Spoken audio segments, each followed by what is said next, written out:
Good afternoon. Welcome to Lunch with Lisa. This is episode 29. For those of you who know me well, 29 is my lucky number. And today is about kindness. And I think, doesn't that make us all lucky when we're kind or when people are kind to us? So thank you for joining us today. I know that today I'm feeling kindness from others. It's just a very symbolic day, I think. And so to have Tara joining us today, Tara Cousineau, did I say that right? Cousineau? Is a clinical psychologist and author of The Kindness Cure. And Amazon was so kind to have just gotten me this. I think it was delivered about 20 minutes before we started today. I can't wait to dive into it because when Tara and I were speaking last week, I felt like I learned so much in such a short period of time. And I'm really excited to dive into this. You're a certified mindfulness meditation teacher, and I want you to explain to us what that means. A facilitator of the Daring Way method in practices of courage and resilience. And you are a global expert for the DOVE Self-Esteem Project, which I think we all know and have admired. DOVE was such a groundbreaker in talking about positive self-body image. And so in the mission to encourage evidence-based practices in positive body esteem and self-confidence. And so, Tara, thank you for joining me today. And Thanks for sharing having your me. expertise. Yeah. Kindness. Where do you want to start? Where do you want to start? We could start with what is a mindfulness meditation teacher? Oh, so I'm a practitioner of mindfulness meditation, and a few years ago I launched on a more formal training of the practice, which means learning how to be a teacher, learning how to engage in a practice every single day for oneself. And I am really fortunate to have two great teachers in the field, Jack Hornfield and Tara Brock. And I completed that about a year ago. And since then, I've been doing mindfulness and self-compassion programming and groups for people. And for me, it's really a way of life. Well, why did you think that you needed to teach it? Well, and actually, I had been practicing it for about 20 years, not really in the sort of the formal Western Buddhist approaches, more in secular ways. And I think that as a clinical psychologist, I hear a lot of stories day in, day out, and I'm just prone to sort of empathic distress, like just sort of absorbing people's stories. Sure. And mindfulness and self-compassion really became sort of really a self-care practice. And really, I'm a student of life. I like certifications. And I thought, well, what's the next thing I want to do in my life? And it was just really to formalize that practice with teachers I really admire. So that's how that happened. Yeah. Well, Diane, who's actually a very loyal Lunch with Lisa attendee, just said, love this handout and the topic, Make America Kind Again. And, for those, this is actually the handout. And we're going to put this up at our house. Tell us about the KISS principle. Well, so one of my favorite phrases is kindness is simple and sacred. Mm-hmm. And I just live by that. It is simple, and it's also sacred. It really comes from an orientation to life. It comes from the practices. And in order for us to maintain a sense of generosity, we need to actually intentionally practice it every day, even when we don't feel like it. So, like this COVID, I think I'm on week 9 of it. Like, are we all on week 9 of this craziness, at least up here in the Northeast? Yeah. And there's wear and tear. And that's actually sort of was one of the impetuses for me in writing this book. Because 3 or 4 years ago, I asked the question, what happened to kindness? And there were school shootings, the Boston bombing, there was one thing after another, and I was raising kids and I was getting so frustrated in a way, like I put my researcher's cap on and I said, okay, what don't we know about kindness? Right. And so that's what sort of motivated me to kind of just dig a little bit deeper, because we take kindness for granted and we think it's easy and weak and feminine, God forbid. Right. And I just said, no, there's got to be more to this. And that's why I wanted to kind of dig in a little bit more into the mindfulness space, a little bit more into the research space. And there's just really very strong foundational research that shows that when we engage in practices of compassion, self-compassion, helping behaviors, we actually really change our brains. And in order for us to really build resilience, Mhm. it becomes a practice of daily life. We get the sort of the neural networks really amplified in that regard. Mhm. Otherwise, our attention will go to everything that's negative. We're built up. Susan just mentioned she loves this. She helps parents of young children raise empathetic kids, kind kids.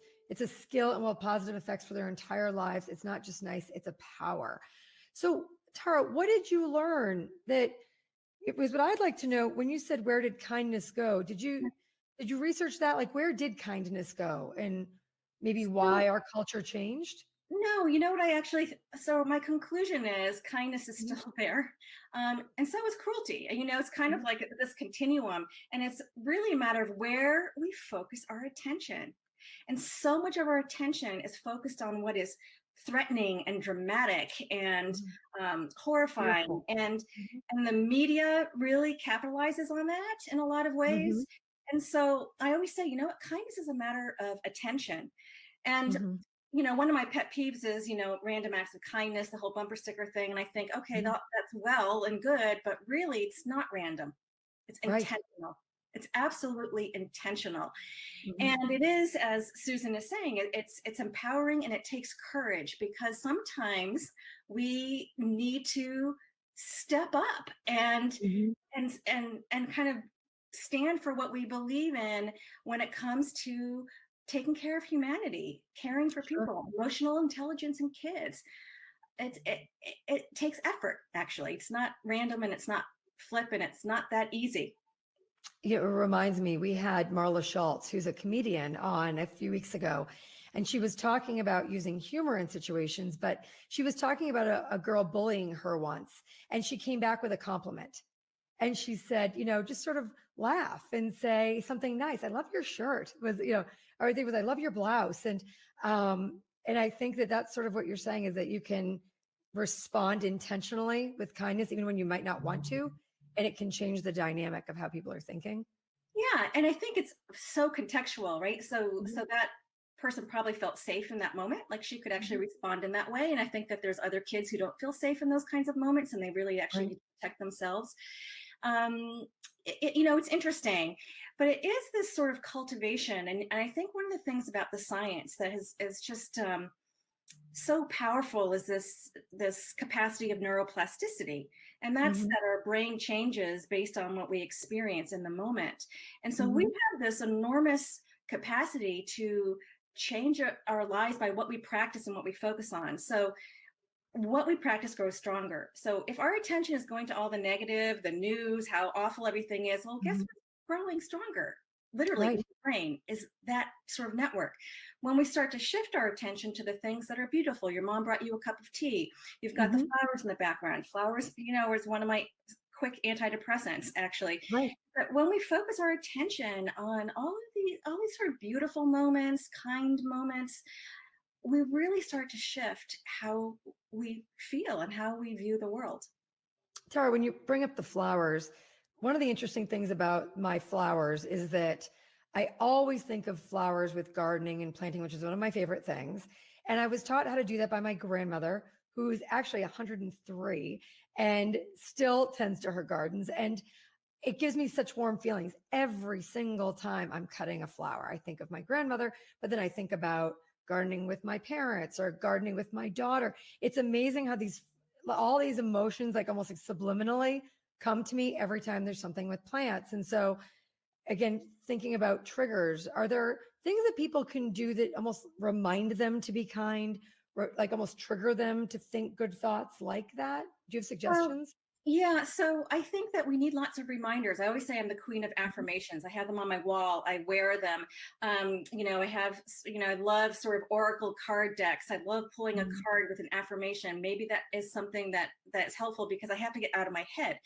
um, Mhm. Diane wrote, I've been told I'm too sensitive, and Yeah. I've been told that myself too. I wouldn't be a clinician if I wasn't sensitive. Most people are, and some are a little bit Right. more sensitive than others. And Mhm. really sort of, and so here's why the practices of compassion and mindfulness are so useful. When we walk through this world with open hearts, we also Mhm. have to remember to have strong backs. And we have to, so here's where this sort of capacity of emotional regulation is so key, is that, when we feel, it's important to have skills that we don't get so absorbed into another person's distress or feelings, or we see, the posters of the kids who are starving. I mean, it's so Right. manipulative, really. And we have to get centered and grounded. That's like the first Mhm. step. And so, like, flowers for me are very grounding. It's very earthy, like you said, Right. Right. and it's also a very good metaphor for actually growing the good and practicing Mhm. kindness and compassion, because it takes composting, it takes tending, it takes Mhm. attention in those ways. But with empathy, so I think what Diane's talking about is actually being prone to fall into empathic distress. And that's Mm. when you feel the feelings of another person, or another situation very deeply. And Mhm. the practice of mindfulness and compassion, what it does is, I want to define it. So empathy is being able to kind of resonate with another person's feelings, and there's emotional empathy, you can just Mhm. you be absorbed into the feeling state, and then there's Sure. cognitive empathy, where you can put yourself in another person's shoes, and we really Right. need a balance of both, right? But empathic distress is when we're really on that, we're getting subsumed by the emotional side of empathy, and we don't actually have perspective. So I'd like to say is, when we know that there's pain and suffering in the world, the practice of compassion actually allows for a little bit of distancing, where it's you're not walking in someone's shoes. You're Right. walking next to them. And Wow, that's really great. Would someone on my team write that into the chat? You're not walking in their shoes, you're walking next to them. I love that. It's a yeah, we great can't, lesson. otherwise we'll get drowned by another's pain, so we can see the pain, we can feel some of it, but we also have enough skill to have a little bit of an emotional distancing. Mhm. Right? You are not that person. You are your own person, and you can Right. empathize with that person. And so, Right. compassion, the definition really is being able to um, see another person's suffering with the desire to alleviate it, to do something, and it Mhm. requires perspective. And that's where mindfulness really comes in. That's that is terrific. I'm thinking about times when people have said to me, I become too involved with people if they're having a problem or they're suffering, and so they go walking right in the shoes. And what type of advice do you give people when they're feeling that way? Well, the first thing I say is, um, feel your feet on the ground, and Mhm. breathe. What you really Mhm. need to do is, get a little bit of emotional distance in that moment, Mhm. and that's how we start to set a boundary, because what we're Right. not practiced in is kind of setting emotional boundaries, because we think, oh, we're being cruel, right? And I've actually been accused by a family member of being, like, the coldest and cruelest person out there, whereas, ask all my friends and they think the opposite, and that's because I've become good at setting a boundary, because it's the kindest thing I can do for myself, Yeah. right? Wow.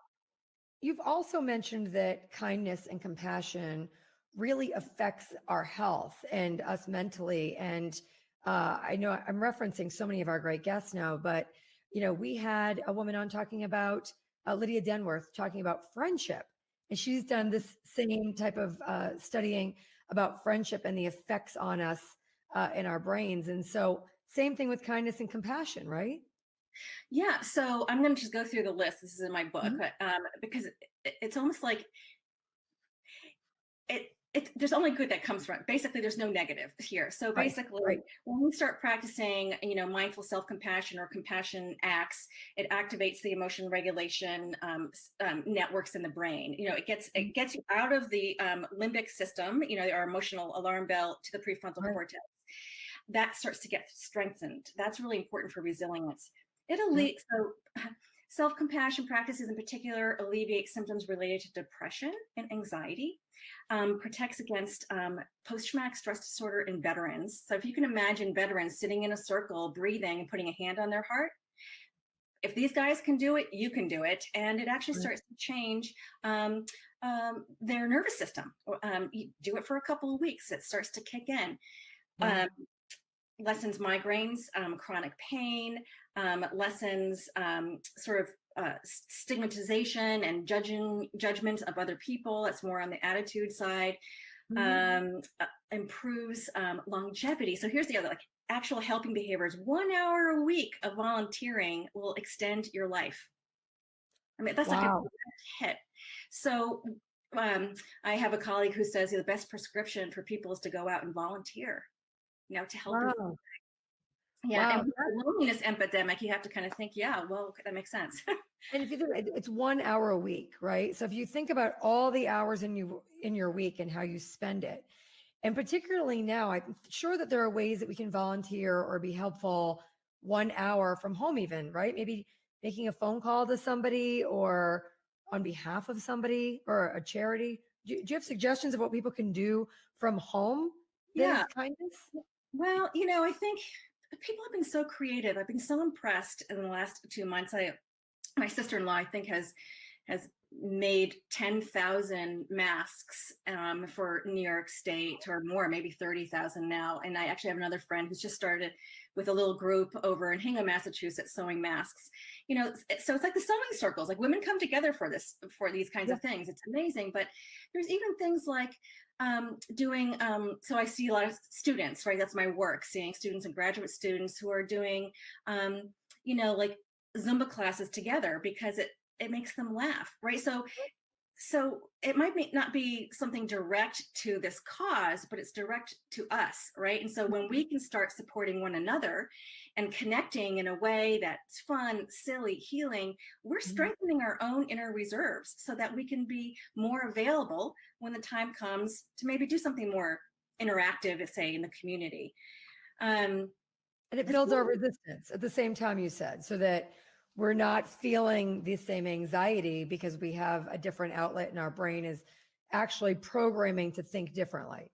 correct, because if we're just left to autopilot, Mhm. our negativity bias will get amplified and inflamed. So we all have this capacity of our brain. It's called the negativity bias. It doesn't mean you're pessimistic or a negative person. It basically means that your brain, the attention capacity, is going to look at whatever's negative, because Mhm. you need to have that sort of quick reflex to get out of the way of something that's dangerous. Mhm. And now we've got sort of this invisible, right, this invasion that's invisible, and all of our negativity biases are completely inflamed because there's so much uncertainty. And so Right. we have to really tend to that awareness, like, oh my God, I might say to myself, oh, there goes my negativity bias. It just got ignited. Right. Mindfulness, we call that sort of like the first hit, right? The first arrow. You can't help it. You saw the news, you heard about a friend's father who died. We feel that, as Diane was saying, and that's like the first hit. And we can't Mhm. really help that because we're emotional responsive beings. Right. But it's what happens next. And what happens next is usually another function of the brain, which is the brain comes in and tries to insert a story, an interpretation, a judgment, Mhm. and we start to go into a head spin, right? Right. We start to say, oh my God, what if this lasts forever?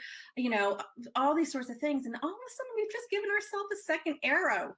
We've just Right. added unnecessary suffering, right? Mhm. So that's why kindness is such a matter of attention, and it's about redirecting attention in the smallest of ways. It doesn't have to be epic. Right. Mhm. Right. Wow, this is great. And I think especially now, I know that there are times I'll walk into our family room and if a particular news station's on, which by the way, there was a study done recently of all the different news stations and what major emotion was coming from each one. And this particular one was fear. And it's one of the majors. And every time I walk into the family room, I'm like, why do we have this on? It's death numbers and anti-government and I'm thinking there is nothing healthy about watching There's this. And I nothing, can't. there's absolutely nothing healthy about that. And so, we need to stay updated. So Mhm. I'm in the Boston area, and I have to say our local NPR station does a Mhm. fantastic job. Totally Every agree. morning, I look at their update every morning, and that's the only Mhm. news I look at. I don't, Mhm. forget Anderson Cooper or CNN, because Right. it's being pinged with all of this. Yes. You're getting the arrows, you can't help it. And so Yep. we have to titrate that, and we have to stay calm for Mhm. ourselves, and that requires practice. Right. Really. And we need to make good choices for ourselves and those around us. We have 6 minutes left. I want to encourage anybody who does have a question or a thought to please share it in the chat and remind everybody to download the handout. And if we could post up for the book again, because and it's such a pretty cover. That's the other thing. Oh, I was so drawn to it. I've bought every single book of the people that we've had on the webinar. And I look forward to actually meeting everybody in person at some point and having people sign their books. But I've bought every single one of them, and it's just even a beautiful cover. It makes me feel good when I look at it. It feels kind, and you know, do you have other things that you could think about that? I feel like I asked this question already, but of what we can do, other little things that we might not even be thinking about, like when I'm getting ready to go on, my mom brings me tea with honey because I'm raspy and I might be a little smoother when I'm on the webinar if I'm drinking a little bit of honey. So that's super kind, Mom. Thank you. Anybody else have any other suggestions? Is kindness really contagious? That's a great question, Joseph. it is actually. It's part of this 3 degrees of influence rule done by some researchers that shows that sort of whatever behavior or attitude that you insert into a network, whether it's online or a tangible real world network, it has a capacity to influence 3 people. And that third person or second person you might not even know. And Wow. what I love about this research, and it's been shown over and over again, is that we absolutely have the responsibility in what we insert into our social networks. And we have a choice. We can be griping and complaining, or we can be optimistic or caring or being good listeners, being present. So powerful. Tara, So can I jump on that for just 1 second? yeah, Because the second you said that about social media and the absolute power that we all have on social media, and if you think about it, I know people that all their posts are positive. I know people, all their posts are like good things about their family, and not in that I have perfect children way, yeah, like just something positive. And then there are people that always have a negative post. They're complaining about something, they're making a snarky comment. And I often wonder what type of day those people have that all their posts tend to be negative. And that's exactly your point is every time I read it, I'm like, you know, well, those are unhappy people. They're people who yeah. don't manage their stress very well, and it might be, and they're probably not even really so self-aware or aware of it. Mhm. And so it, all those good news folks out there and the good news networks, I really appreciate them because we actually need to expose ourselves purposely to the good stuff. And that's one of the things that I actually talk about in the book on sort of how to create your own kindness plan, which is sort of what you were just asking. And Mhm. I have a daily ritual. You can't really see it, but I have this little sort of table, and I have sort of crystals like this on there because this helps me with my stress, just to kind of Yeah, hold a smooth little crystal thing. And I sure. have a card, and I have a candle, and I have a little prayer there, and I stand in front of it, and for like as little as 5 minutes, and I Right. just do a little sort of compassion, like, may this day be a peaceful one. May I Yeah. be of service, and it's enough to kind of set the intention and the frame for the day. And I tell you, the days Mhm. that I miss that because there's something with a kid or something, I Sure. feel it later. I'm like, oh my God, I need to go to my centering space. I need just to get centered. And we have to start with ourselves. It's that whole oxygen mask metaphor. When Sure. everything is going to, hell in a handbasket, we have Mhm. to put the oxygen mask on ourselves first so that we can be calm and available for others. Tara, a while back, I was having a tough year. Let's just say I was just, in a funk. And a good friend of mine said, this might sound corny, but he'd started a binder of all of the kind emails he'd gotten or thank you cards. And he said, honestly, it's a private thing I have, but I just keep it. And if I get a really nice, kind email, I print it out. If I get a thank you note, I put it in the binder. And on those tough days, I reread what's in the binder and I started doing it, and it totally changed my perspective.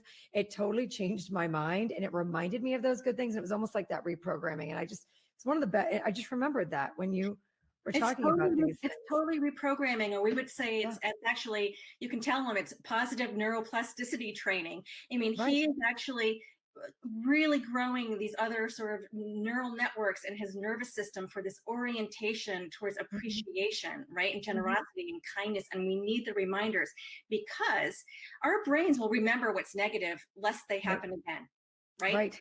But we have to purposely stay with these things a little bit longer so they really sink into the hippocampus, into the brain. So, and there are some great apps. There's happiness journal apps and things like that that can do essentially what your friend did. But I personally like writing things down because it's tangible. I feel like our hearts are connected to our hands. And so when we can slow down enough, it's just savoring that a little bit longer. I like writing that one down too. Our hearts are connected to our hands. We're just wrapping up to the end here, but Janelle asks to please repeat what you do when negativity bias is activated. How do you counteract that? Yeah, so when you notice it, that is the first brilliant step, is when you notice that you've just been triggered or pulled by that negativity bias. First, be kind to yourself. That's part of how your brain works. But when you notice that that's what's happened and you've been sort of hijacked, you pause. You feel your feet on the ground. You take a deep, nourishing breath in, right? It can take a matter of seconds. If you can spend a little bit longer doing that, all the better, because what you need to do is insert enough space and calm and oxygen that you can redirect your attention. That's the key, is noticing like, oh my God, this is grim news and it's feels awful. Okay, that's where I am. Let me now reorient. And it's not to say that the negative's not there. It's not about replacing the negative with the positive. It's actually about getting balance.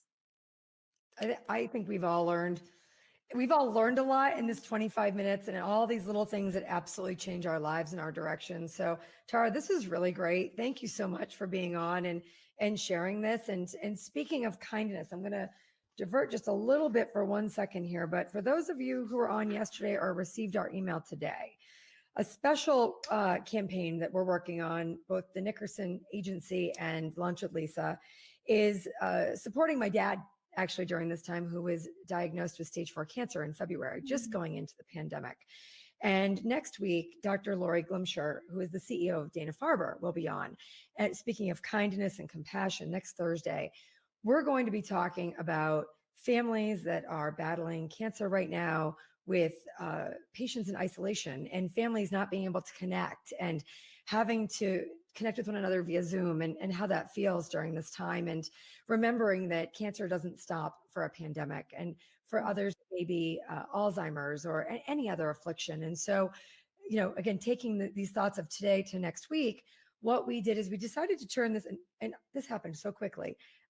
Yesterday, we decided to turn this into a fundraising campaign for Dana-Farber, because when I was talking with Dr. Glimsher, she talked about the fact that they too have put so much more into needing to care for patients during this time, and they have their emergency response fund also. I reached out to a number of companies yesterday, and I'll be reaching out to more today for sponsorship. And as of going into the webinar today, we've raised $10,000 in 18 hours already. So I would just like to mention our sponsors so far: Kramer Advisory, High Point Engineering, Commodore Builders, the Goodale Company, Bullfinch, Michael and Heather Bajulian, Janitronics Building Services, Crosspoint Associates, Callahan Construction Managers, and CBT Architects came in just as we were getting on today, taking us over 10,000. So we still have a week to go. And this is amazing. I actually just got cold chills that we raised $10,000 already. People are also making individual donations. And if you have the opportunity to link through, just make sure that you put Nickerson in the why you donated at the bottom. And so that we can, one, recognize you. And we don't have to recognize you publicly if you don't care for that. We can say anonymous. But we also want to know what our total is that we've been able to impact through our Lunch with Lisa series over the next week. So I just want to thank people for that, those contributions and their kindness and compassion for not just my family, but all of the families that are struggling and managing through this during this time. And then with that, I also want to take us into Friday. Entertainment Friday is always our fun way to end up the week. And we have had some terrific musicians over the past few weeks. And this week we have Kobe James, and Kobe James is 18. I love these young people who are amazing artists with all of this talent. And as we've come to know, I don't sing, obviously, with this voice. I don't play an instrument, but boy, do I admire people who do. And so he is a singer, songwriter, guitarist, produces, writes, and is performing. He's performed on a national tour with Grammy-nominated artists, and he is signed to the indie label Centricity. And I'm hearing that he's the next up-and-coming thing too. So I am really psyched to have him on tomorrow. So I hope you all tune in tomorrow. Tara, anything you want to leave us with as we sign off? Oh, it's just that kindness is simple and sacred. We all have it within us. It's our sort of divine instinct, and just to keep practicing it, especially for yourselves. Great. Thank you so much. I hope you all enjoyed today. Please share this with your friends and your family and your colleagues. If you think this is something that will help them too, we'll have it up on YouTube later today. Check out the YouTube channel for Nickerson, and we'll talk to you all soon. Thank you. Thank you, Tara. Appreciate it.